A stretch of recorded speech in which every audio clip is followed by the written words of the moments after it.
I genuinely think I've always been obsessed with money. Not in a greedy way, of course, just in a this is really fascinating, teach me more way. I've always loved numbers, I've always loved math. When I was growing up, like watching my savings grow, which by the way was a little white tinfoil box with hearts all over it. I would just save all my cash in that box and hide it away in my room. No one knew that was my savings account though. I would genuinely do anything for a $5. Like I would rub my mom's feet, I would ask to do extra chores, I would help file paperwork. I would do anything and everything if it meant I could get a Lincoln. Like, no kidding. I've always been a hustler, and like it might be the Mexican in me until ancestry DNA proves otherwise. It's in my bloodline, I feel like. And I remember when my mom went to Mexicali or Brawley and she bought me back this like glass pink piggy bank. It was like the best gift. I loved it. I would like fold my little ones to fit it in the coin thing. Me and saving were always like this. And now fast forward, if you would have told me at 18 that I would have a 6-figure net worth, I would have believed you, because that's how obsessed with money I am. I would have been like, yeah, of course I made it happen, because once I want something, I'm gonna get it. Now I'm 22, I'm almost finished with grad school, completely debt-free, and I've only ever worked fast food jobs. I still have yet to find that big girl job. I've worked at Panda Express, Baskin Robbins, a golf course, another golf course. Like food and beverage is what I know. That's my bread and butter. And that's what I'm trying to get at. You don't need a salary. I still live with my parents, and that's been a blessing. Obviously, it helps me, but there are people our age who live with their parents rent-free and still do not save any money. Do not be that person. Take it from me, now's the time to stack and compound your money, especially if you live with your parents. So when I was 13, I have my first love. I opened up my first bank account with Bank of America, and I remember bringing my white tin box with pink and red hearts to the banker. I thought this was like, wow, I'm a teenager. I'm 13. Put some respect on it, like I'm a teen. I just remember being so excited. And even before that, I remember when I first went into Best Buy and brought in cash to buy my first iPad. My mom did not help me out with that, and it was like my first big girl purchase. That poor Best Buy worker, I brought in quarters, dollars.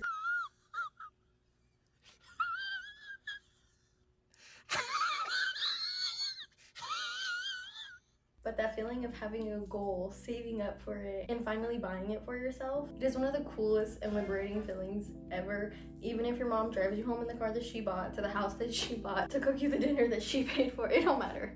When you're young, that don't matter. I just got to learn really young what money could do for you, and then I fell in love with it. And like, one thing about me is I do not discriminate currency.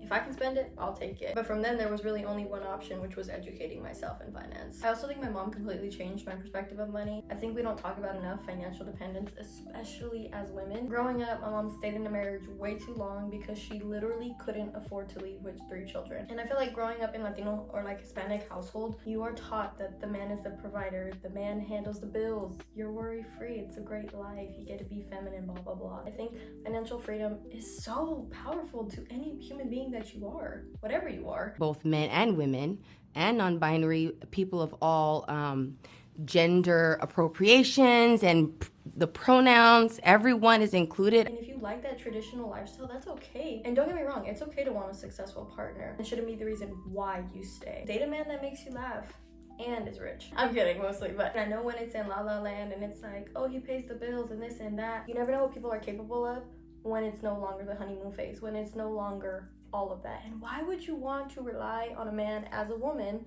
for anything? Financial dependency is one of the worst dependents you can be. I'm just saying, have your own money and have his money. But I digress. I think I've only seen my mom cry once in her life, and that was when she lost her job, and I will never forget that. Only once. I'm 22 years old. And eventually she started her own company, and now she has another company, but she makes more now than she ever has. And watching her live this entrepreneur, business owner lifestyle as a woman, as a Mexican woman, empowering. So empowering, and it's completely changed my perspective of the world. And I think your why is so important. Why do you want to be financially independent? Why do you want financial freedom? For me, like, it was never about luxuries. It's the freedom to go to the gym at 10 in the morning. It's the freedom to work because you want to, not because you have to take the day off, to take your mom to dinner because you can, to travel, and to literally never depend on anyone else to support your life. And money isn't everything, but you want to know what is?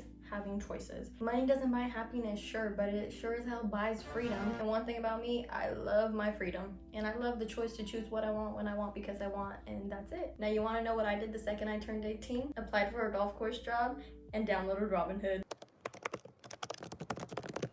And I had this plan. When I was 17, I was kind of learning about stocks, what that even meant, what money meant, and I remember asking everybody and anybody who would let me talk or Googling. At 17, I was prepping for 18 to come, I'm legal, I can do all these things, I can open up a stocks account. And I just thought that investing was like, pick a company, buy it, and hope it goes up. And to be honest, I had no idea what I was doing. I really was just buying whatever my mom had, whatever I thought that I could think of, like Apple, Robinhood, you can buy like a slither of a share. You don't necessarily have to own one share. And at the time, I did not have the money to buy one share because my goal was to download Merrill Lynch when I could afford one share of a stock. So summer of 2022, I had been making good money at the good money.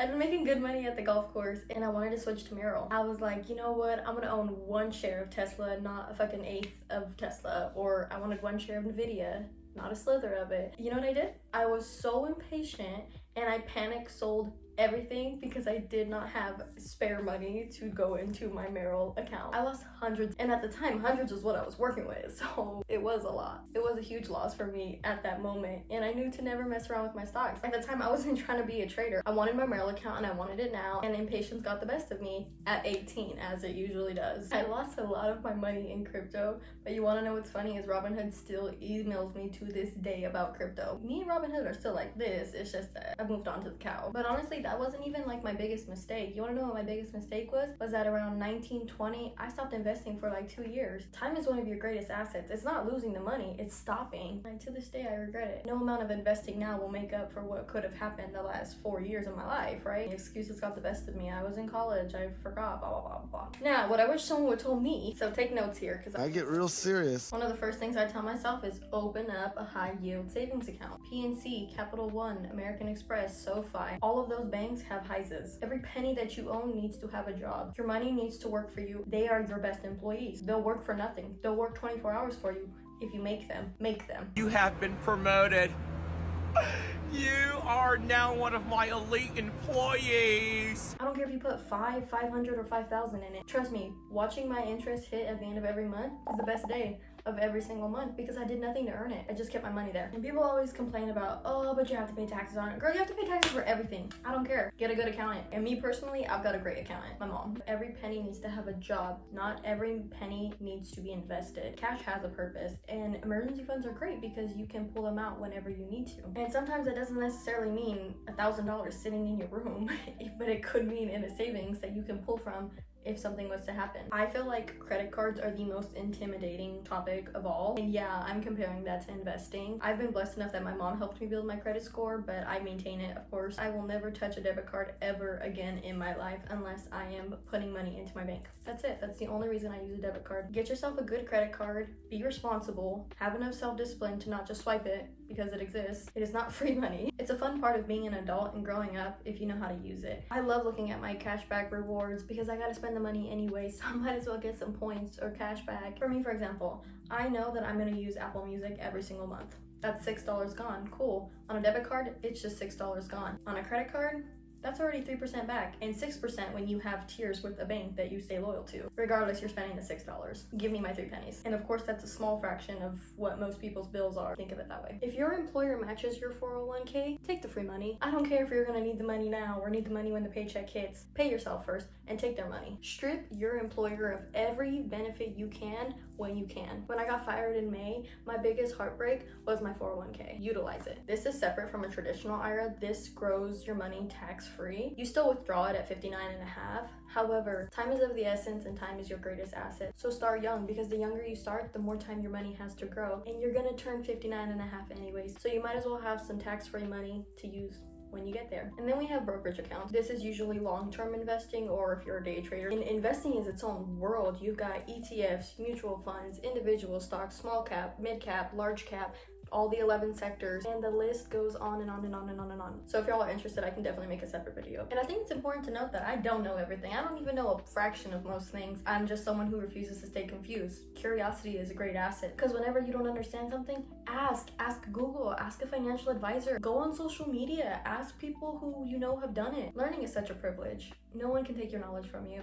So utilize it, especially when you're young and your brain has the neuroplasticity to learn it and retain it. Use it or lose it, babe. And the best part about all this information is that financial literacy is a skill. All skills can be learned. And I just love money. I'm gonna find every way to be wealthy, to be rich, because that's what I choose. And I wanna choose that daily. And I think wealth, means different things to different people. To some people that may mean a Rolex, the newest Chanel bag, Dior, all of this expensive luxury stuff, Ferraris, Lamborghinis, whatever. And sure, luxury and expensive things are very cool, but you want to know what else is more cool?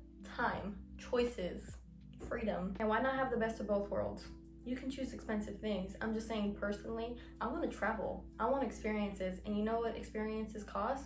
Your time and your money. And financial freedom will give you that. I don't know, and I think we live in a day and age where it's just split. People are working because they have to, but then there's also so much opportunities in this lifetime where you can just work because you want to and not because you have to. And honestly, who doesn't want to be wealthy? Who doesn't want to be rich? But more importantly, I just want my money to work harder than I do, because I don't want to work.